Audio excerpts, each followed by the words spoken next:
Simula na ang inaasahang mainit na debate tungkol sa issue ng charter change. Pasado na kasi sa Kamara ang resolusyon para sa pagbuo ng Constituent Assembly.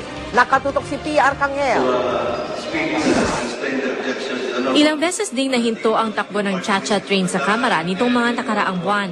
Pero kagabi tuluyan na itong umarangkada sa bisa ng Viva Voce o voice vote kung saan na naigang tinig na mayorya pabor sa House Resolution 1109. As many as are in favor of the adoption of House Resolution number 1109, please say aye.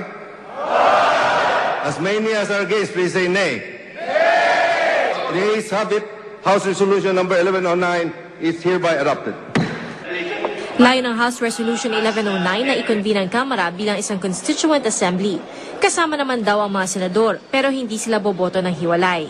Dati nang tinutulan ng Senado ang resolusyong ito, talo kasi sila kung numero ang pag-uusapan. Bago na aprubahan ang resolusyon, nagkaingitan muna ang mga taga-minorya at mayorya sa mosyon ni Representative Didagen Dilangale na itigil na ang debate kahit na may 8 pang nakapila para sa interpelasyon. I am invoking Rule 53 because this is so provided under the rules. We can close the debate. I so move, Mr. Chairman. Mr. Speaker, I second the motion. Objection, Mr. Speaker. Objection, Mr. Speaker. Objection, Mr. Speaker. There is a motion to close the debate. Mr. Speaker, Considering that Mr. there Speaker, are before the already action of the floor of the many plenary. speakers Mr. Speaker, may I object, Mr. Speaker? Mr. Speaker, there are And there is an objections. objection. Dito na naglabas ng sama ng loob at galit ang minorya.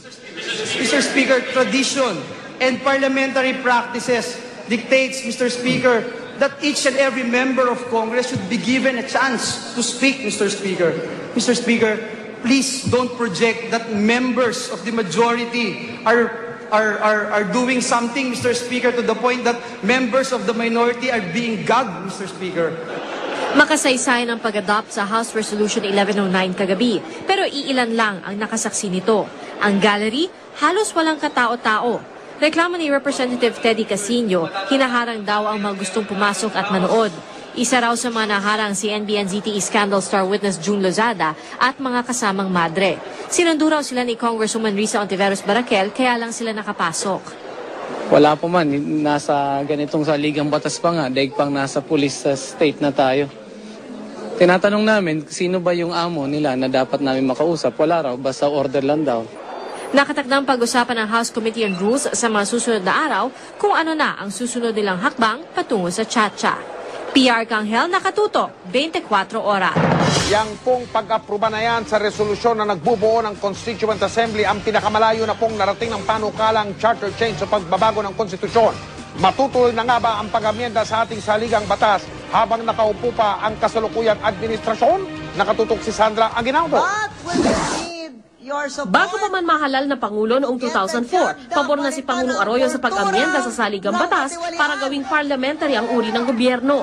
Taong 2005 sa kanyang State of the Nation address, it's time to start the great debate on charter change.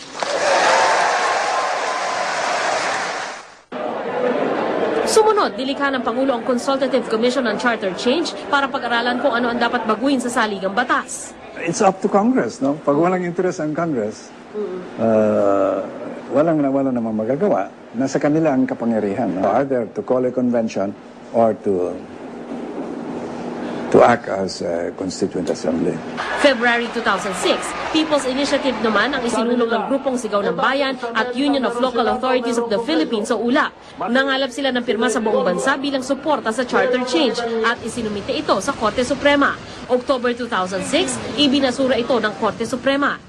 Sa pagtutunggali namin sa People's Initiative, natalo kami, kaya mag-eleksyon tayo. Pero December 2006, nabuhay muli ang Chacha. Kahit pa binatikos ito ng iba't ibang sektor, nabuhay ito sa Kongreso.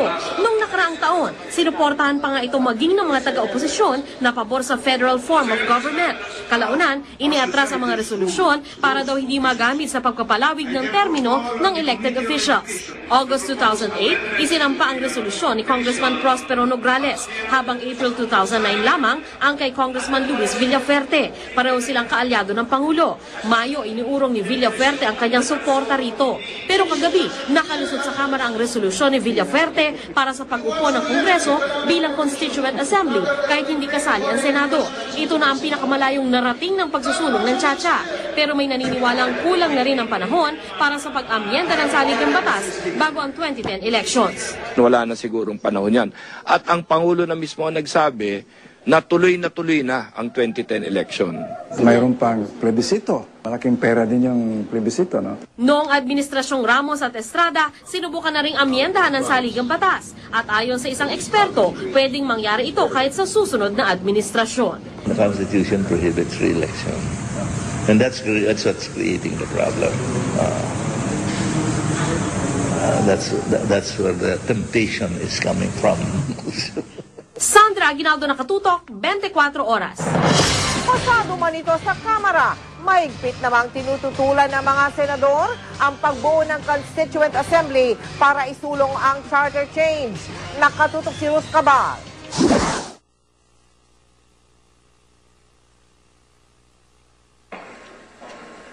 Kaya nagdesisyon po ako na isuot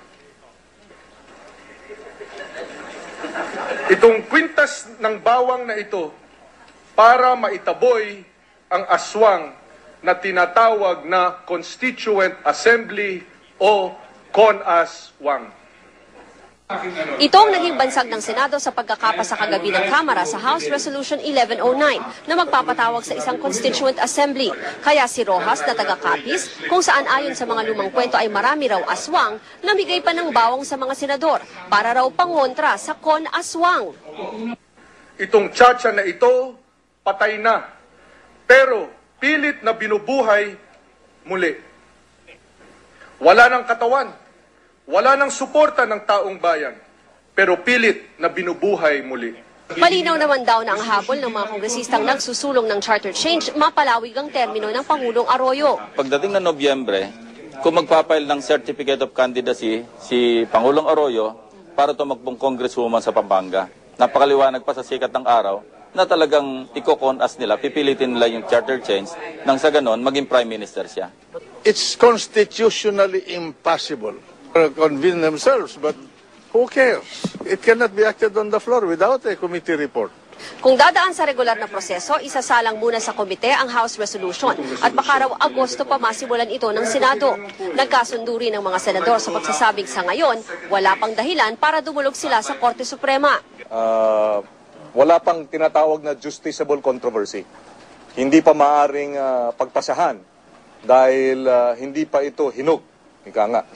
Nakakalungkot din daw na sa pagiging abala ng mga kongresista sa Chacha, napabayaan na ang ilang mahalagang batas tulad ng CARP Extension Bill na di pa napapasa ng Kamara. They're really asking for trouble.